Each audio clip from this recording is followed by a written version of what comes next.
Okay, hii ni maalum kwa ajili ya wanaume. Kama ni mwanaume na umeshamaliza 2025, kuna vitu ambavyo unatakiwa ujifunze sana, sababu sisi wanaume duniani hatuna mtetezi.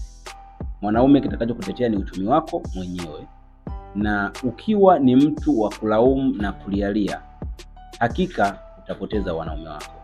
Kwa nini nasema hivyo? Nasema hivyo kwa sababu kadri unavyozidi kukua, umri unavyoongezeka, majukumu yanaongezeka, uhitajika, yani familia kukutegemea wewe kunakuwa ni asilimia zaidi ya zile za awali.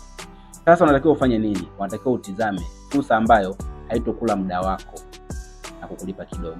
Tazama fursa ambayo inaweza kuchukua muda kidogo kuweza kuijenga, lakini baada ya kuijenga itaweza kukupa maradufu na kukompensate muda ambao ulipoteza.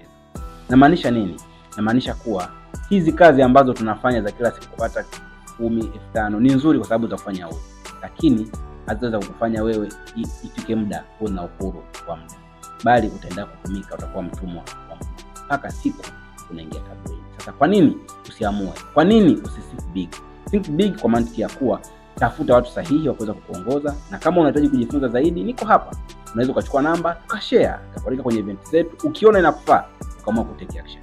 Karibu sana Jensel Mentor.